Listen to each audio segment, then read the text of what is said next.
Hello friends, I am Professor Jadhav PL. Today we will discuss about the chapter number 1, Overview of building components.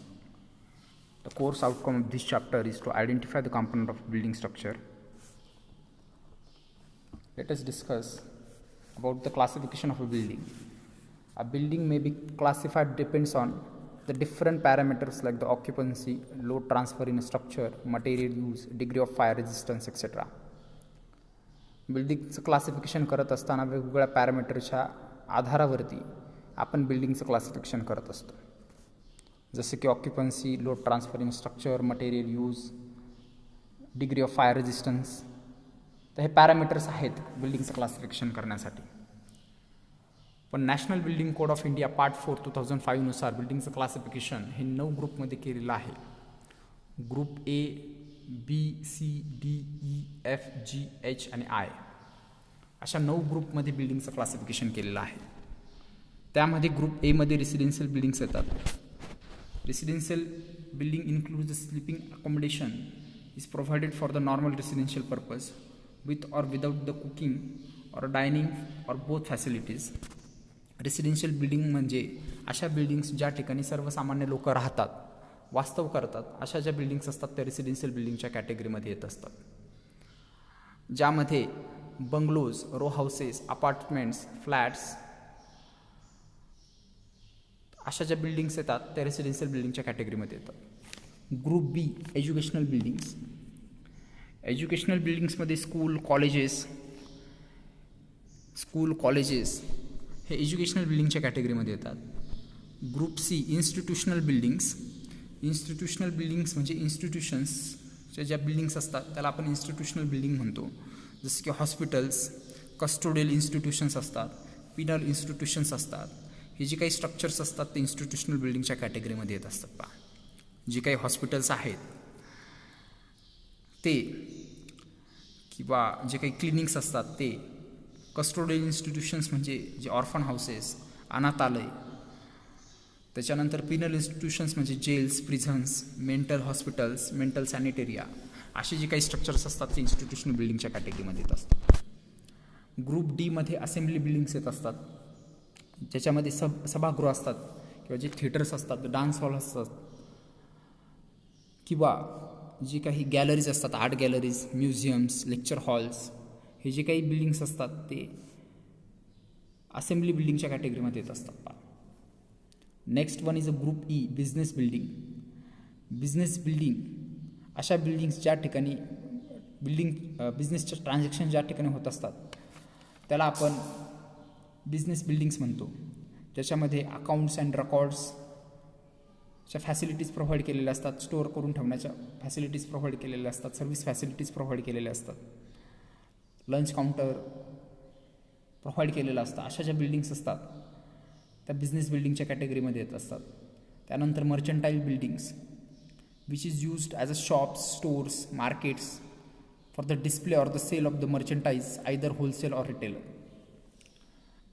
तर mercantile buildings ह्या ज्या काही shops असतात, stores असतात, market असतात, रिटेलमध्ये किंवा होलसेलमध्ये ज्या ठिकाणी विक्री केली जाते मटेरियलची, मालाची, अशा ज्या बिल्डिंग्स असतात ते मर्चंटाईल बिल्डिंगच्या कॅटेगरीमध्ये येत असतात. Next one is a group G, industrial buildings. म्हणजे जे MIDC भागामधले जे काही कारखाने असतात त्यांचे जे काही स्ट्रक्चर्स असतात ते इंडस्ट्रियल बिल्डिंगच्या कॅटेगरीमध्ये येत असतात. ज्या ठिकाणी प्रोडक्शन होतं, ज्या ठिकाणी फॅब्रिकेशन होतं, ज्या ठिकाणी असेंब्लायझेशन होतं, प्रोसेसिंग होती, अशा स्ट्रक्चर्सला आपण इंडस्ट्रियल बिल्डिंग्स म्हणतो. Assembly plants, laboratories, dry cleaning plants, plumbing stations, smoke houses, gas plants, refineries, dairies, saw mills असे जे काही स्ट्रक्चर्स येत असतात ते इंडस्ट्रियल बिल्डिंगच्या कॅटेगरीमध्ये येत असतात. Next one is a group H, storage buildings. ज्या ठिकाणी आपण स्टोअर करून ठेवतो, मटेरियल स्टोअर करून ठेवतो, व्हेकल्स, ॲनिमल्स, धान्य स्टोअर करून ठेवतो, असे जे काही स्ट्रक्चर्स असतात त्याला आपण स्टोरेज बिल्डिंग्स म्हणतो. Next one is hazardous buildings. ज्या ठिकाणी आपण हजार्डस मटेरियल स्टोअर करतो त्याला आपण हजार्डस बिल्डिंग म्हणतो. हजार्डस मटेरियल म्हणजे असं मटेरियल जे खूप हायली कंबस्टिबल असतात किंवा एक्सप्लोजिव्ह मटेरियल असतं किंवा जे पॉयझनस फ्ल्यूम्स क्रिएट करू शकतात, एक्सप्लोजन क्रिएट करू शकतात, असं जे मटेरियल असतं त्याला आपण हजार्डस मटेरियल म्हणतो. आणि असं मटेरियल आपण ज्या ठिकाणी प्लेस करतो, ज्या ठिकाणी आपण स्टोअर करतो, त्या बिल्डिंग्सला हजार्डस बिल्डिंग्स म्हणायचं. Next one is a building component. So every building consists of the two basic components. First one is a substructure, which is also called as a foundation, and the second one is a superstructure. Let us discuss about the substructure. The substructure is a part of structure which is constructed below the ground level is called as a substructure. बिल्डिंगचा असा part जो ground लेवलच्या खाली construct केलेला असतो त्याला आपण substructure म्हणतो. जो की सुपरस्ट्रक्चरचा लोड सबसाईडला ट्रान्समिट करतो त्याला सबस्ट्रक्चर म्हणायचं. त्याच्यामध्ये फाउंडेशन येतं, त्याला आपण सबस्ट्रक्चर म्हणतो. Foundation it is the lowest part of structure below the ground level which provides the base for the building structure. Foundation हा बिल्डिंगचा पाया असतो. पहा, फाउंडेशन हा बिल्डिंग जर फाउंडेशन जर चांगला असेल, पक्का असेल, प्रॉपर फाउंडेशन जर आपण प्रोव्हाइड केलेलं असेल तर त्यावरती उभी राहणारी जी काही इमारत असते, जी काही बिल्डिंग असते ती सुद्धा स्ट्रॉंग असते, स्टेबल असते. त्यामुळं फाउंडेशनचं कन्स्ट्रक्शन करत असताना आपण भरपूर साऱ्या प्रिकॉशन्स आपण घेतल्या पाहिजे. Purpose of foundation. Number 1, to distribute the weight of the structure over a large area so as to avoid the overloading of the soil beneath. स्ट्रक्चरचं जो काही लार्ज वेट असतं ते आपण लार्ज एरियावरती डिस्ट्रीब्यूट करतो फाउंडेशनच्या सहाय्याने, त्यासाठी आपण फाउंडेशन प्रोव्हाइड करतो. Next one is unequal settlement. Avoid the unequal settlement. कोणतीही बिल्डिंग असू द्या त्यामध्ये सेटलमेंट होत असते. सेटलमेंटचे 2 टाईप आहेत, इक्वल सेटलमेंट आणि अनइक्वल सेटलमेंट. इक्वल सेटलमेंट हे प्रत्येक बिल्डिंगमध्ये आपल्याला पाहायला मिळते. पहा, सेटलमेंट म्हणजे खचणं, बिल्डिंग जे आपण सेटल होतं, बिल्डिंगचं जे डिप्रेशन होतं त्याला आपण सेटलमेंट म्हणतो. जे स्ट्रक्चरच्या खाली जी काही सॉईल असतात त्याचं कंप्रेशन झाल्या कारणामुळं सॉईलची सेटलमेंट होते, बिल्डिंगची सेटलमेंट होते, त्याला आपण इक्वल सेटलमेंट म्हणतो. जर ही जी सेटलमेंट इक्वल असेल, चारही साईडनी जर सेटलमेंट इक्वल असेल तर त्याला आपण इक्वल सेटलमेंट म्हणतो.